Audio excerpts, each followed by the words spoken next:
On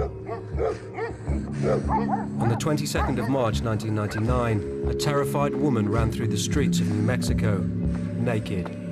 911. She'd escaped after being held captive by sadistic sexual torturer David Parker Ray.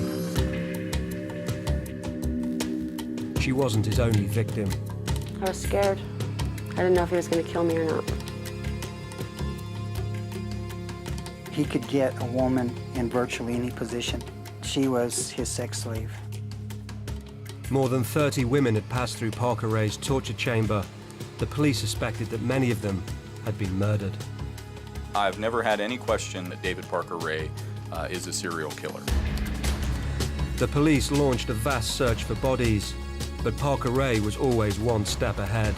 David was a very intelligent individual and took great lengths to make sure that he was not discovered. Could one of America's most prolific serial killers get away with murder?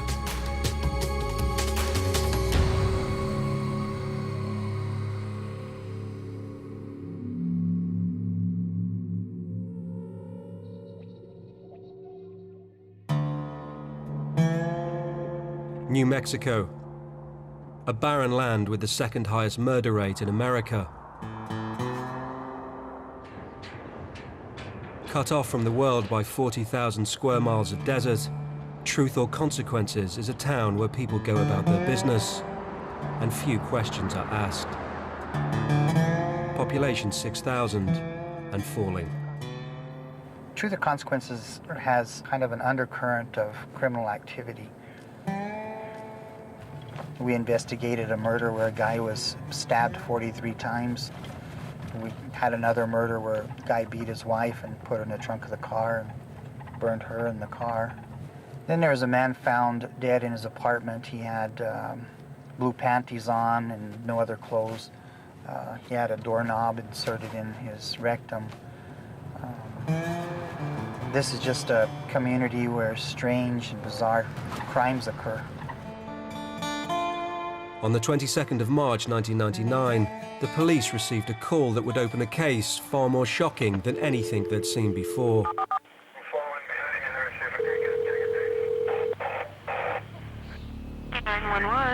The call came from a panicked local after 21-year-old Cynthia Verheul burst into her house. She was naked except for a metal dog collar attached to a 6-foot chain. Yes, I'm calling for a young lady that ran into the house. She says she's just been raped. She's got a chain on her and everything. Send someone right away. This lady's naked and everything else. She said they've been holding her for 3 days.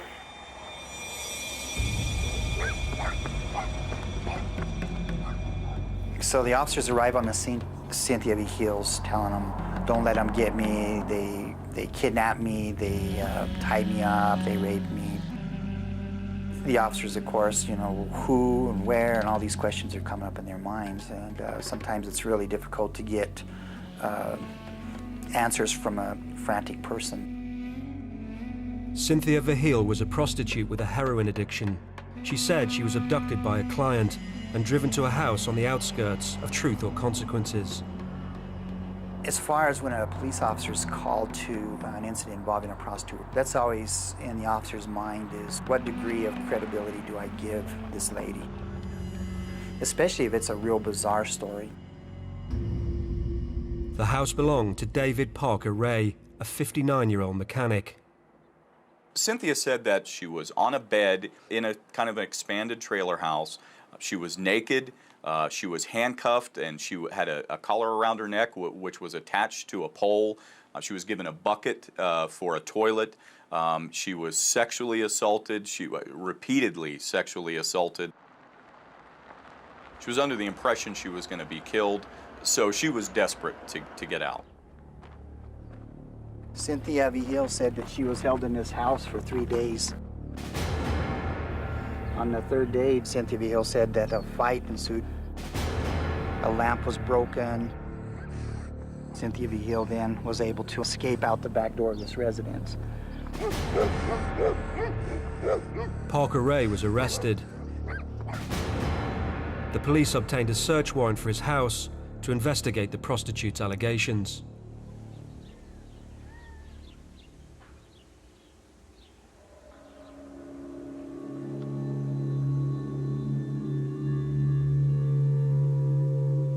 Once they go inside the house, they find where Cynthia had been held in the sunken living room area. They see the bed, they see the pole, there's some chains and manacles there. There's a bucket with her waist on the floor.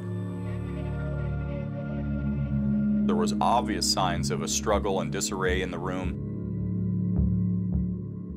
Obviously, what they saw did not look like the area of somebody who had been kept there voluntarily. The search team also found a collection of sinister sexual devices.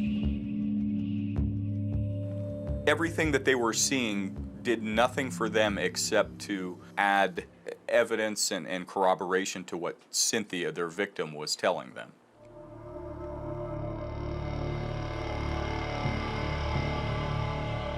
But nothing could prepare them for what they would find inside a simple white trailer at the side of Parker Ray's house. It wasn't really until the utility trailer was open that we really began to get a good understanding of what we were potentially dealing with. Then Pandora's box was opened.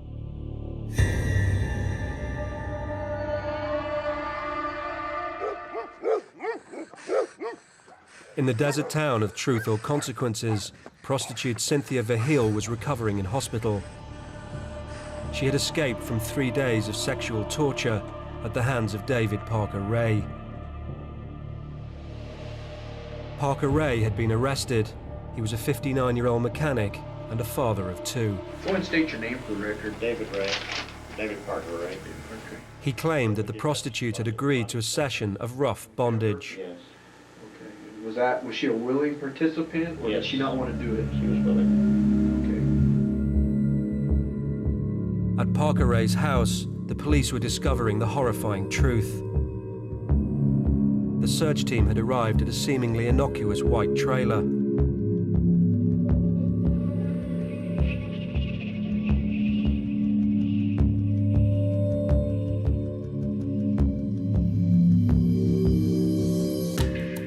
It was pretty amazing. It was remarkable. I'd never seen anything like it in my life. The first thing my eyes focused on was this black chair, which turned out to be a gynecology chair, just sitting there empty. There was medical equipment and everywhere. Drills, modified drills with sexual devices on them and cages. I mean, it was just this unbelievable looking den. This was a torture chamber.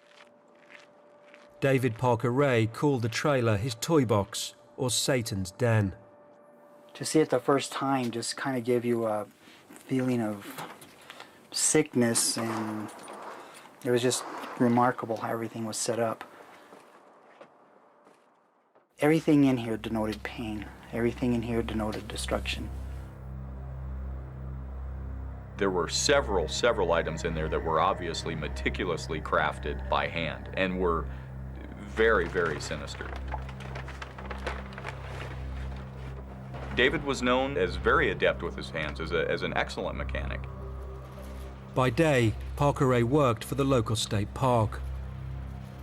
And this is David's truck right here, his original truck. He was well respected for his technical ability. To those who knew him, he was not the kind of man who tortured women in his spare time. He was just a real nice guy. He just, real nice, real smart.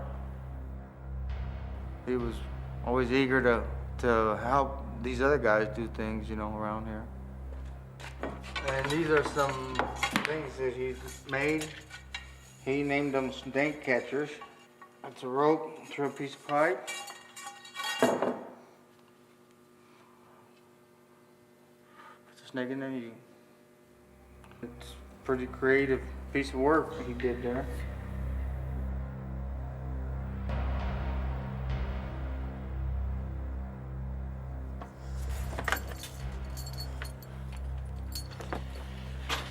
Then he had the ankle spreader. This looks like something that he would have made, and he has it labeled ankle spreader.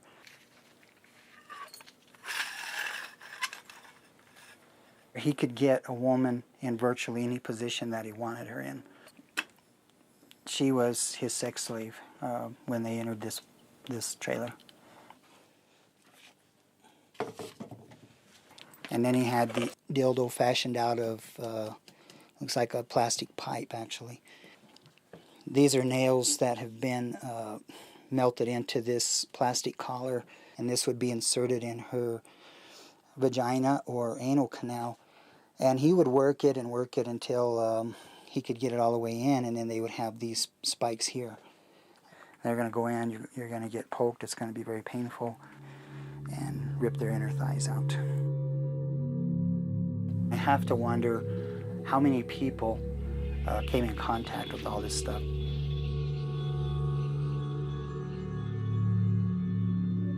Parker Ray's terrifying den was evidence of a long campaign of sexual torture. The consensus was pretty clear that there were going to be additional victims here. For example, the utility trailer was taken apart virtually, and we collected trinkets, rings, necklaces, jewelry. They came from somebody. Despite police appeals for more women to come forward, Cynthia was still the only known victim. But as a prostitute and drug addict, she might not be believed in court. The police needed more credible witnesses.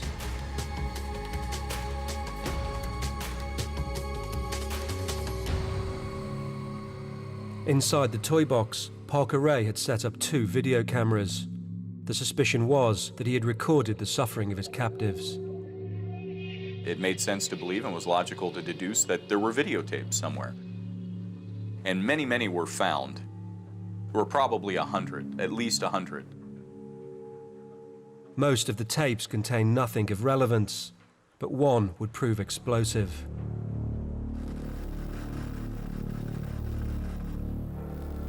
It showed Parker Ray testing his equipment. 1, 2, 3, 4, 5, 5, 4, 3, 2, 1. I don't know how it's going to work.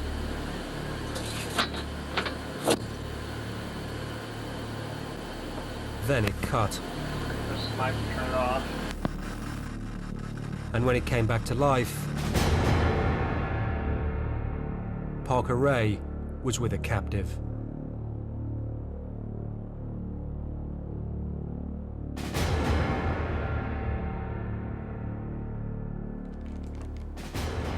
It's what you see here is the inside of the toy box.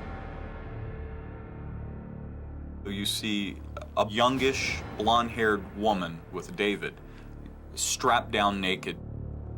He's standing over top of her or kneeling next to her at all times. He's constantly touching her, and it's obvious that he's trying to get some kind of sexual gratification out of this.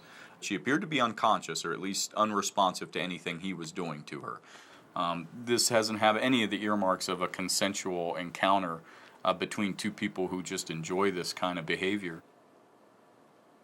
The videotape was crucial evidence of another victim, but who she was a mystery. We're looking at this videotape, and we need to know who this person is. He moves her leg at one point, and what's exposed on her right calf, on the outside of her right calf, is a tattoo. And you can see it in the video, but it's not clear, and it looks like a pretty, it looked like a pretty big tattoo. So we took this tape to the FBI to have it enhanced. Once the image was enhanced, we provided that to the media. And very shortly afterwards, a woman came forward and said, "That's my tattoo. That's me."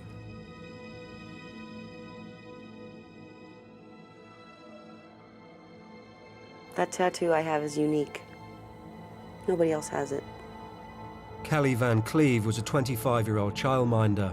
She was a friend of Parker Ray's daughter, but had no recollection of ever going to his house, and no idea why the FBI had a picture of her tattoo.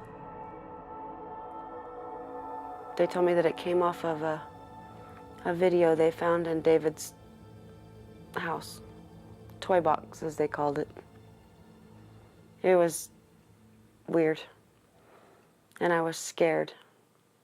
Initially, it was clear that she was having difficulty remembering everything that had happened to her in the utility trailer and in her experience with David. Before the FBI contacted me. I used to have nightmares of being tied to a table or handcuffs or duct tape scared me. But I could never put any of it together. And then when the FBI called, then I knew they weren't just dreams, nightmares. They were real. Kelly was struggling to remember the details of what Parker Ray had done to her, but the police had made a chilling discovery in Parker Ray's house which would explain everything. A tape recording, in his own voice, that he played to initiate his victims. Hello there, bitch. I'm going to tell you in detail why you have been kidnapped, what's going to happen to you. This was sinister stuff. Now, you are obviously here against your will. You're going to be kept chained in a variety of different positions, usually with your legs or knees forced wide apart.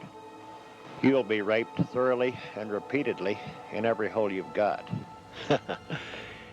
Midway through, the tape revealed that Kelly's memory loss may have been no accident. You're going to be drugged up real heavy with a combination of sodium pentothal and phenobarbital. You're not going to remember a fucking thing about this little adventure or what has happened to you. Sodium pentothal and phenobarbital numb pain and induce amnesia. It seemed Parker Ray was using drugs to control his victims and ensure they would not remember his crimes. Maybe it explained some of the things that were done to me. Being tied down and how uncomfortable you're gonna feel and being used as a sex slave. Parker Ray released Kelly 3 days after taking her captive, confident that she would never remember her ordeal.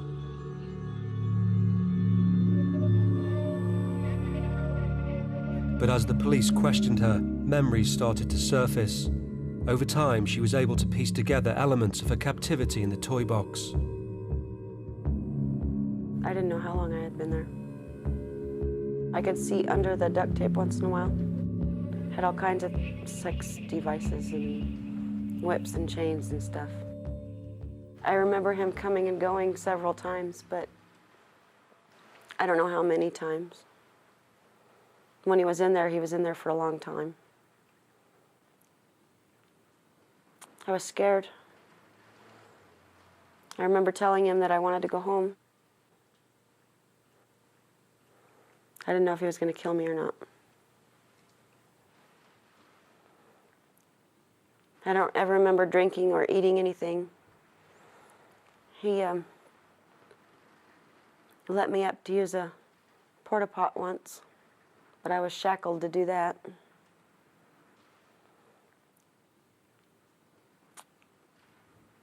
I remember him using different kinds of toys on me. And they hurt.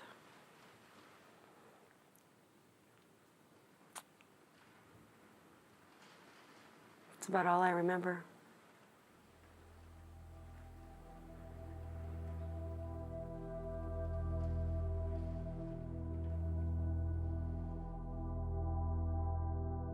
The police now had a credible witness, but not necessarily one who could get Parker Ray behind bars.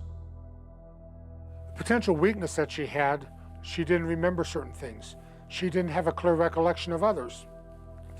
And that weakens the case and the overall picture that the jury is going to be given of exactly what David was up to. The prosecution needed more, and by Parker Ray's own admission, there were many more victims to find. In his tape recordings, he indicated that he had been involved in sexual assault since he was 15. David was arrested when he was 59. So he has approximately 44 years of practice. As of the time this tape was made, I've taken 37 women for these purposes. Hell, maybe more by now. With so many victims unaccounted for, there was a fear that Parker Ray was more than a sadistic torturer.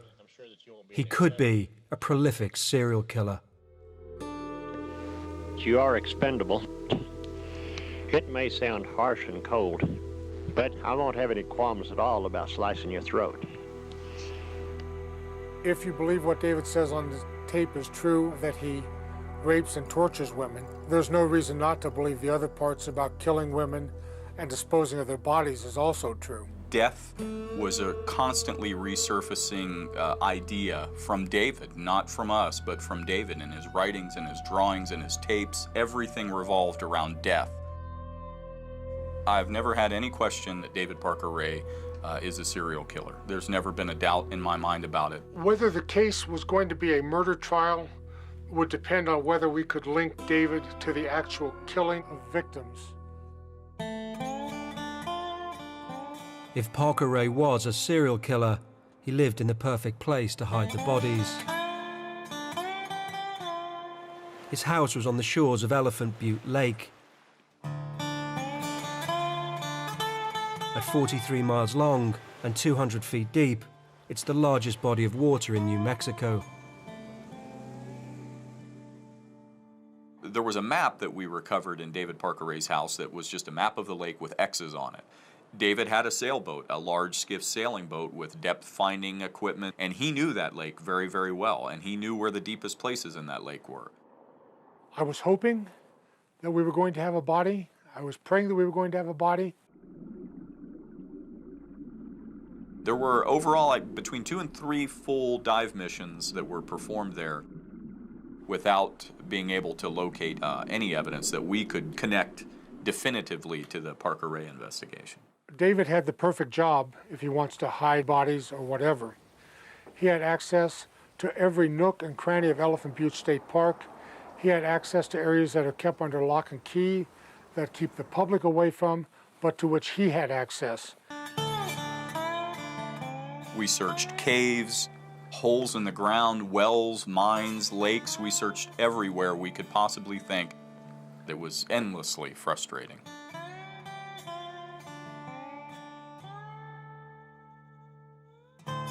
The case against Parker Ray was weak. The best witness had a patchy memory, and unless bodies could be found, there was a chance that a murderer would walk free. He was an intelligent man and capable of going the extra mile and making an extra effort, especially when it came to this kind of behavior, to do what he needed to do to avoid detection, and I believe that's what he did. But Parker Ray hadn't thought of everything. An extraordinary confession from one of his acquaintances was about to blow the investigation wide open. Police believed that victims of David Parker Ray's campaign of sexual torture were buried in the New Mexico desert. But no bodies had been discovered, and the case against him was on rocky ground. The only known surviving victims were a heroin-addicted prostitute and a woman whose memory of her captivity had been scrambled by Parker Ray's cocktail of drugs. But Kelly Van Cleve clearly remembered what happened before she was drugged. In July 1996, she was abducted from this once bustling bar on the outskirts of Truth or Consequences. We rounded up a bunch of friends and went bar hopping, and this is where we ended up. We always ended up here. No matter where we started, this is where we quit. There used to be a little mini bar sitting here. Pool tables right there. And we were playing pool, and I had ordered a beer. And I left to take one of my drunk friends home. And came back, and some of my other friends left. And at the end of the evening, it was just me and Jessie. Jessie Ray, David's daughter. Jessie agreed to give Kelly a lift home, but she drove straight to her father's house. The fact that it was his own daughter kidnapping just shows the depth of his resolve when it came to this behavior, and also showed his lack of emotional involvement with just about anybody or anything. I just remember being on her couch, her dad's couch. That's when they held the knife to my throat and put the dog collar on.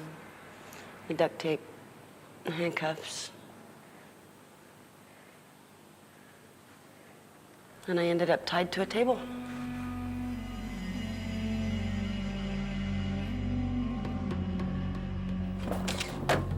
Jesse, you have anything to say this morning? Jessie Ray was arrested for her role in Kelly's abduction.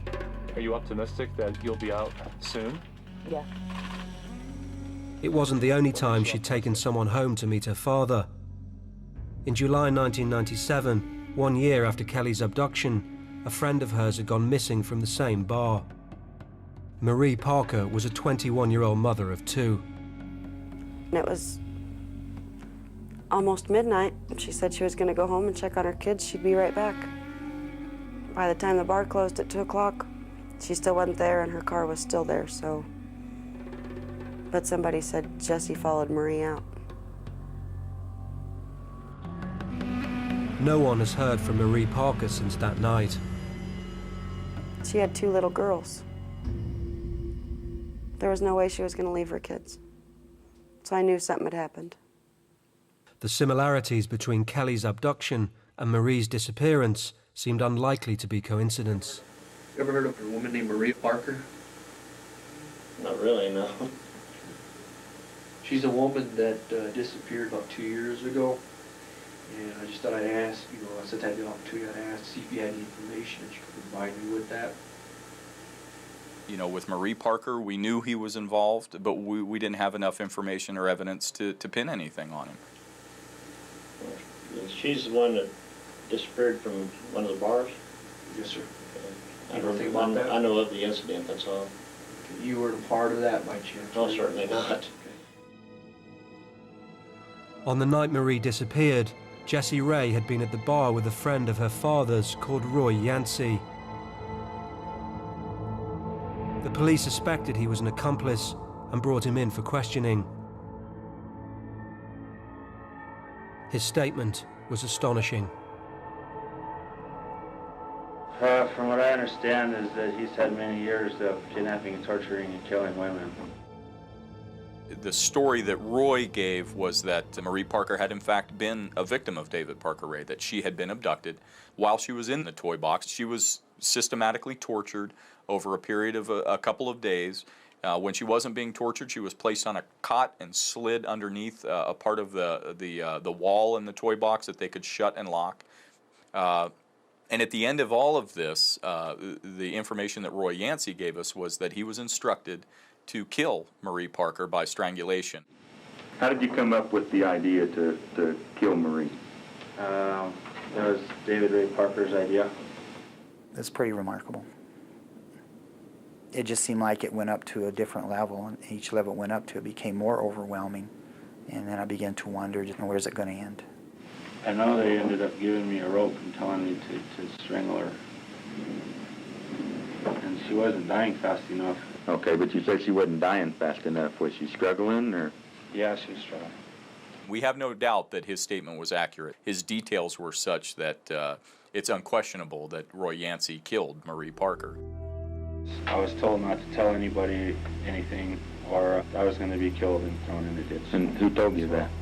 David. If Roy Yancey could take the police to Marie Parker's body, they'd finally have the evidence to link Parker Ray to murder.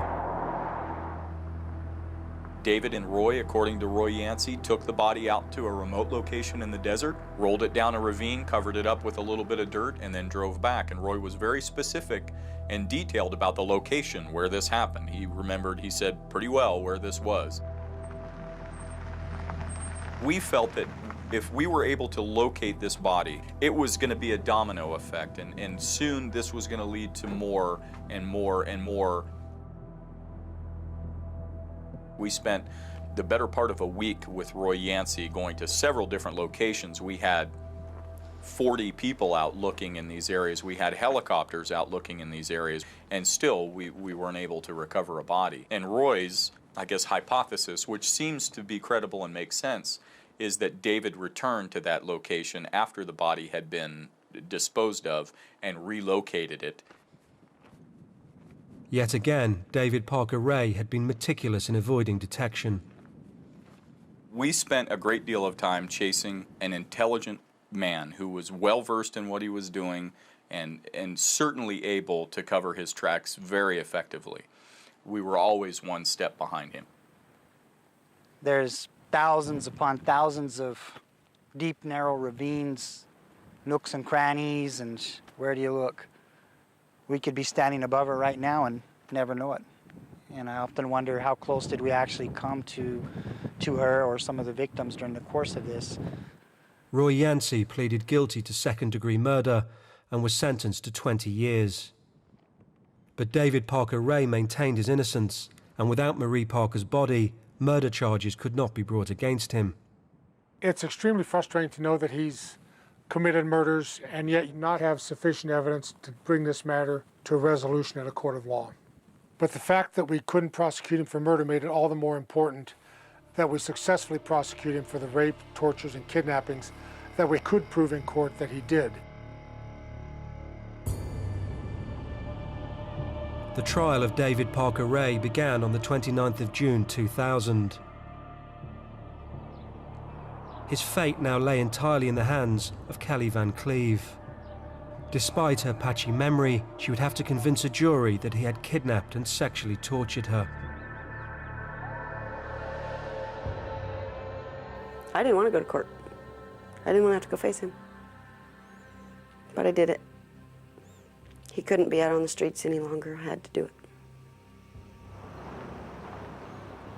Because I had to do what I could to save other women. As Kelly took the stand, Parker Ray was just feet away. It was the first time she'd seen him since her captivity. He was just sitting there with a smug look on his face.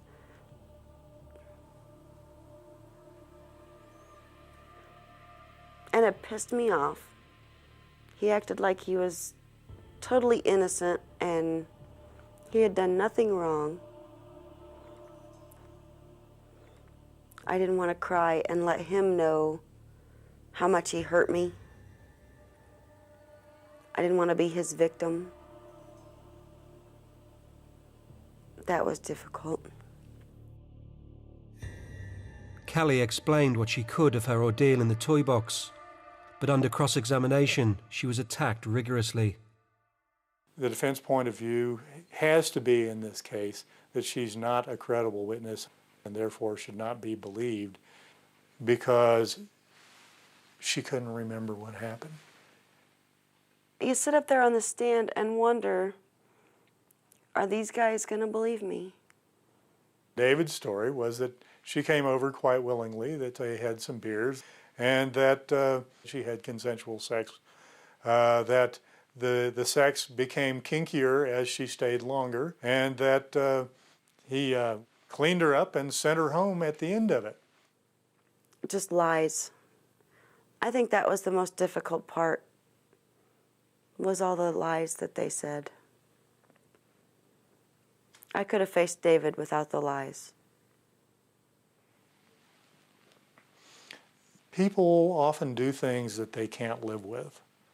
And so they have to change the way they feel about what happened, or the way they report what happened, or the way they feel about themselves to account for that behavior. The defense's claims that Kelly had consented to be in the toy box were contradicted by Parker Ray himself on the initiation tape that he played his victims. You are obviously here against your will. You'll be raped thoroughly and repeatedly in every hole you've got. But there was a problem. Kelly could not remember if Parker Ray had played the tape to her, so the judge ruled it was not relevant. The jury was not allowed to hear it. The suppression of the audio tape weakened our case because they were not able to hear David's actual planning, preparation, and his own voice. You're going to be kept like an animal. As far as I'm concerned, you're a pretty piece of meat. Your pussy and asshole is going to get a real workout. This was essentially a confession. The prosecution did have one more weapon to draw on: the video footage of Parker Ray torturing Kelly in the toy box.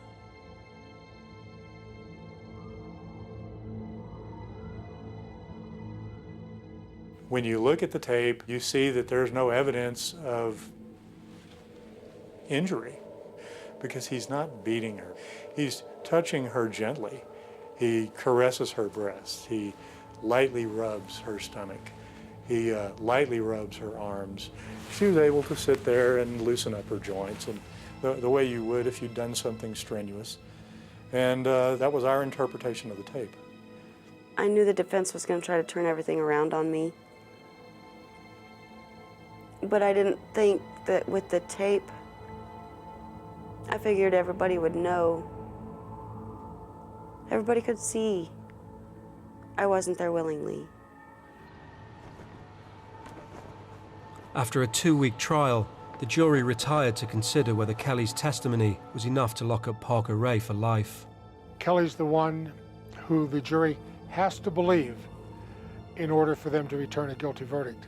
I didn't think there was going to be any way that a jury would come back with a not guilty verdict in this.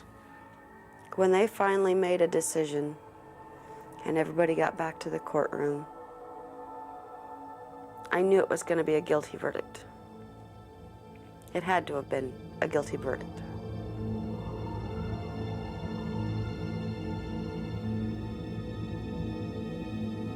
They fooled me. The judge required a unanimous decision, and on July the 13th, 2000, the jury announced their verdict. Some jurors did not believe Kelly's testimony, so Parker Ray could not be convicted. It was a hung jury. When they came back with a hung jury verdict, I about fainted, literally. I didn't understand it. The decision was made to retry the case, this time with a different jury and a different judge. I didn't want to go through court again, but I had to. He was not going to hurt anybody else. 9 months after the first trial ended, the retrial got underway. In a boost to the prosecution, the new judge decided that Parker Ray's initiation tape was relevant to the case and allowed it to be heard. Parker Ray's voice filled the courtroom. Hello there, bitch. You probably think you're going to be raped, and you're fucking sure right about that. I remember hearing his voice, and it sent shivers down my spine. You're not going to remember a fucking thing about this little adventure. It was like you could cut through the air with a knife.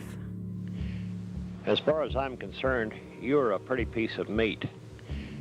Be smart and be a survivor. Have a nice day. The audio tape was a crucial piece of evidence, but everything rested on Kelly's testimony. For Parker Ray to be found guilty, Kelly would have to take the stand once again and convince the entire jury that she had been kidnapped and tortured. I was vulnerable. I was scared. But I was angry that he got away with the first one. Was he going to get away with the second one? The police believed that David Parker Ray was a serial killer, but as no bodies had been found, he couldn't be charged with murder. Instead, he had been tried for the kidnap, rape and torture of Kelly Van Cleve. But at the first trial, the jury had been unable to agree unanimously that he was guilty. At the retrial, once again, everything rested on Kelly. Unless her testimony was believed by the entire jury, the charges against Parker Ray could be dropped. It's very difficult to tell people you don't know intimate things, sexual things about your life. We tested her credibility in the fire of cross-examination and trial twice. Her life must have been hell. I think it was harder the second time than it was the first time, because I had already been there. I already had to tell my story to thousands of people I didn't know.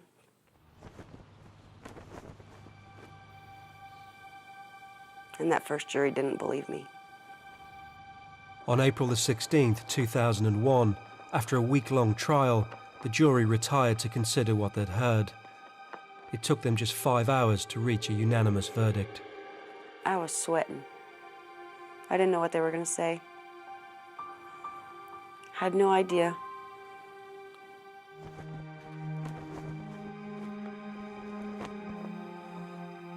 We got guilty. And he got 224 years in prison. Then we partied. Do you believe Kelly's version of events was true?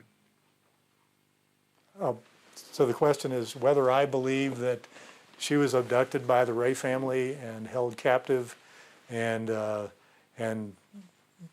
raped and tortured. Yeah, I believe it. But you're his defense attorney. You seem to be saying that your client is guilty. I do seem to be saying that, don't I? In a deal with the prosecution, David Parker Ray gave up his right to appeal. In return, his daughter Jessie was released without trial for her role in Kelly's abduction. I knew that not everybody I would ever defend would be innocent. I knew that some of the people that I represented would be truly bad people. And I believe that on the spectrum of people who do not belong in society, David Parker Ray is right in there.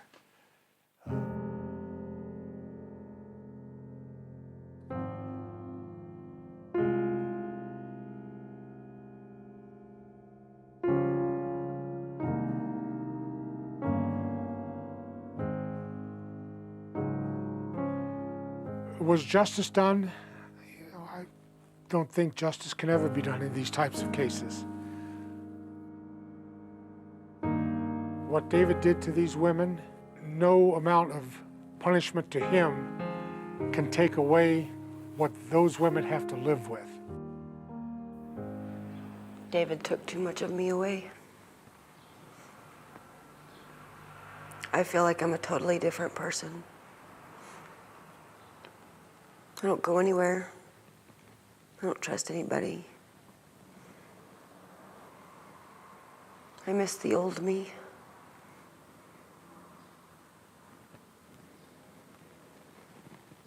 The one that used to be wild and crazy and sassy and wasn't scared.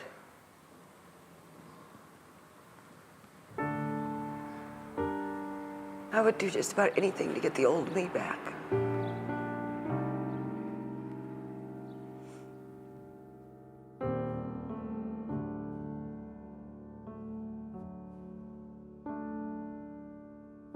I wish he wouldn't have died.